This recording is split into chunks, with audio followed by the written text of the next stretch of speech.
On a cold day in January of 1933, one man decided to change the world forever.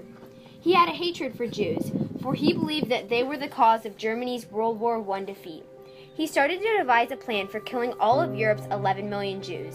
This was the start of a terrible and deadly event, the Holocaust, and this man is known today as Adolf Hitler. Adolf Hitler was born on April 20th, 1889 at Brunnen am Inn in Austria. Hitler went to school like any other kid during the time. He showed great intellectual potential, was popular amongst students, and showed great leadership skills.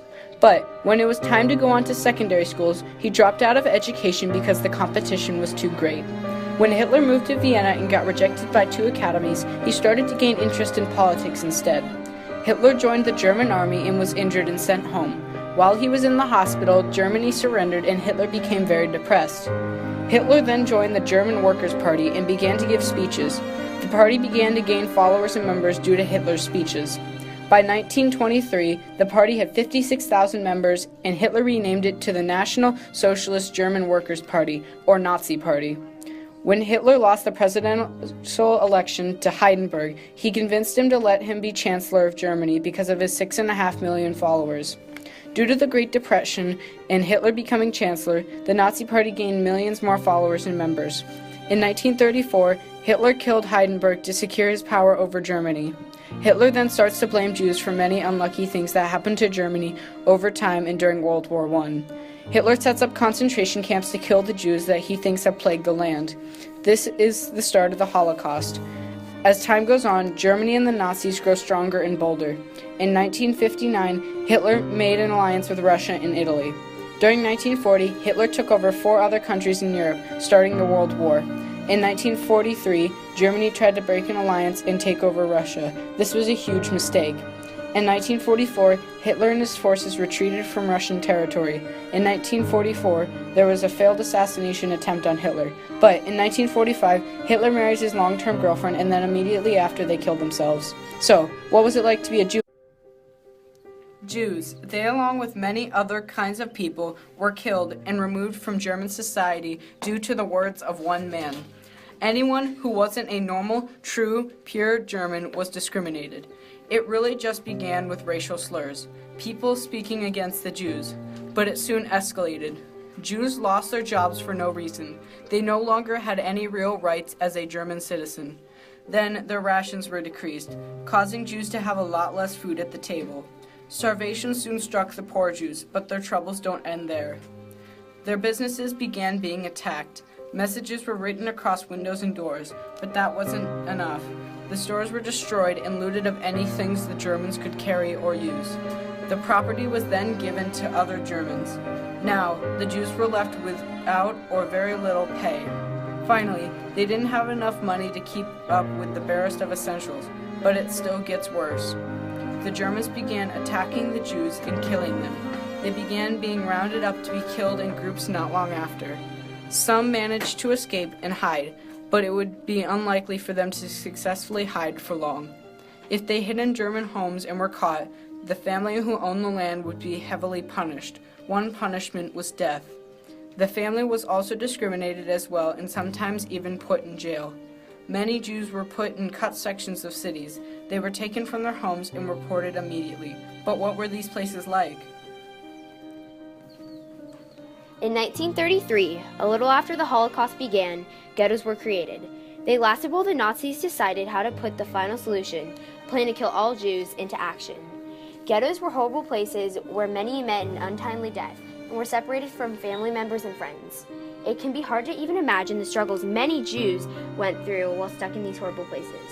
Ghettos were enclosed city districts that Germans forced Jews to live in. The first one was established in Poland in 1939. Some existed for days or months, others years. Many Jews would be transported out of these districts to forced labor camps or concentration camps where they would be killed. Ghettos were very crowded, often leaving a 6-person family crammed into a 1-room apartment. The stench was unbearable, and many lost their lives to the unsanitary conditions causing disease. This was not the only cause of death in ghettos, though. Inadequate clothing played just as big as a role. With harsh winters came cold temperatures, and lack of clothing could cause one to freeze to death, especially because of the scarce amount of heating fuel. And though you may think it ends here, it's just the beginning. A Jew could be shot just because of a small mishap, or really anything that made the Nazis unhappy. Death was so common in these places, we can only begin to imagine what it was like for ourselves.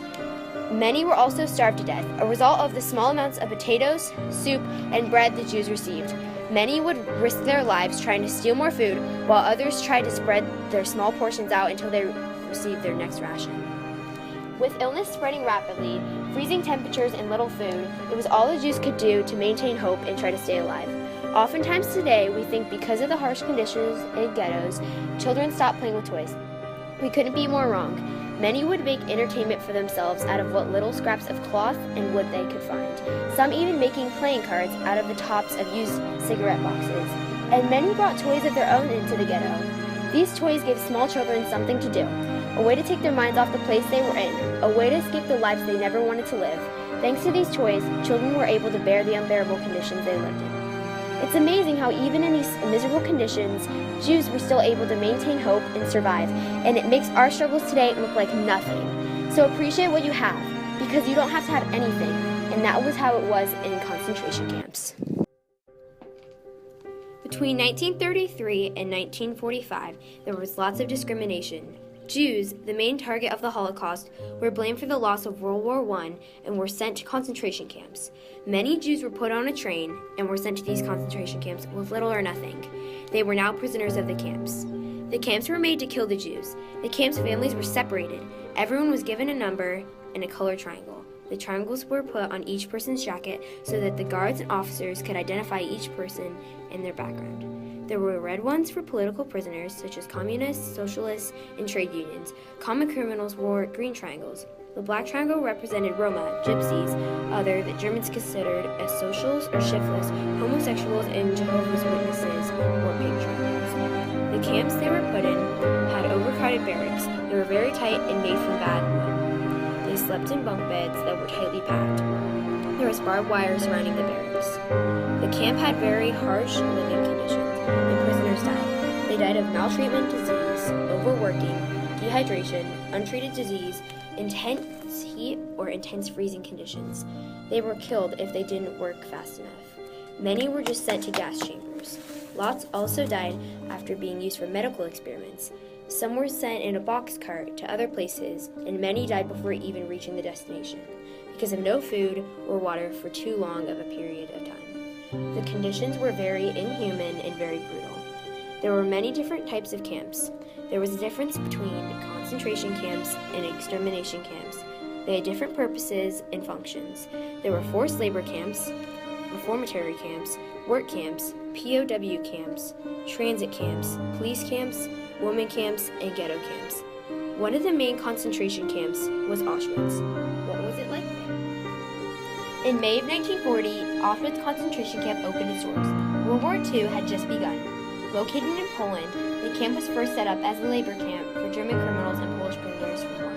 But the plan for the camp didn't go as planned, because soon, Auschwitz would be known throughout the world as the largest death camp in World War II. In 1941, Jews started to be sent to Auschwitz, coming from other concentration camps like Lodz and Dachau. On arrival, some were forced to do labor, while the others were sent straight to their death, the gas chambers. The Nazi guards would tell the Jews that they were headed to the showers, but they were actually going to the many gas chambers stored in Auschwitz. In 1942, Auschwitz II was built. When this subcamp was built, 4 giant gas chambers were built inside it, along with 4 crematoriums.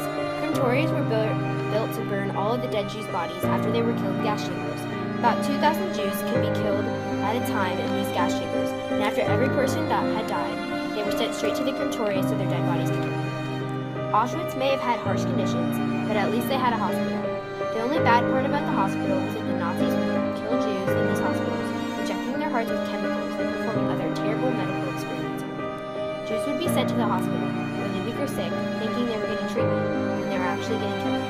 Jews were killed in gas chambers, hospitals, harsh living conditions, and some Jews were even shot or hung. It is estimated that throughout the time that Auschwitz was running, 1.35 million Jews were killed. Finally, in 1945, Auschwitz concentration camp was liberated by Soviet Union soldiers. Today, we know that what happened in Auschwitz was terrible, but we must not forget it because it is an important part of human history. If you were to take a trip to Auschwitz today, you would find that the sign, which translates to "Work sets you free," still stands. hardships and struggles of the Jewish people living in Auschwitz, and even the ones that didn't manage to survive these terrible times. So, how would you save from these terrible concentration camps like Auschwitz? It was 1942. The Scholls, a normal German family, lived their lives in a normal home. Some Jews, however, are a band of so-called monsters living in old schools, on the streets, or in concentration camps. The Scholls children went to Hitler youth camps with their friends. They don't seem to enjoy it. In fact, they don't like it at all. It started in 1942. The White Rose Resistance Group was formed by the Scholls and their good friend. It's a small group, but even a tiny spark can start a fire. The Scholls and others in the group must be very careful when helping a Jew. Gestapos, who are a secret state police, are permitted to search any person, open any mail, or check any house if suspicious. At first, the White Rose Group did small things like giving bread to a Jew on the street, but now they notice that the Jews are disappearing. They have to do something. The White Rose Group had a brilliant idea that they would change the resistance forever. They made leaflets, pieces of paper that described the Nazis and their crimes. There was a total of 6 leaflets made by the Scholl family and edited by others in the group. These leaflets were put everywhere, on trains, walls, stores, schools, anything. Soon, more and more people started to rebel. The leaflets are copied and sent all over Germany, until they were put in Berlin, a group of Jews sent them out of the country, telling everyone how bad Hitler really is. The leaflets are spread far and wide, littering the streets of Germany. The White Rose Group was growing like crazy. People all over Germany are rebelling against Hitler and his Nazi party. There were many more resistance groups formed, hiding Jews, breaking Jews out of jail, and giving Jews food. Many rebels started attacking the Nazi group, and many rebels died while being caught. Although many new groups were formed, the White Rose Group died in 1943. While the Scholl children were sneaking up to a skylight on a roof at a school, they were caught by the janitor, who turned them into a Gestapo. They were put in court. Over 80 people were arrested that day. Many died or were sent to concentration camps. That was the official end of the White Rose Resistance Group. Even after the termination of the White Rose, rebels Germans kept going against Hitler. Although ultimately unsuccessful, the White Rose Group left an impact that would be carried on until the war ended. Even though the Holocaust was a terrible time, we shouldn't forget it because it teaches us important lessons still to this day. It teaches us to stand up for what we believe in, just like the White Rose Group did, and teaches us that we shouldn't discriminate anyone just because of their differences. Today we should still remember and honor the survivors, even the ones that didn't manage to survive the terrible times of the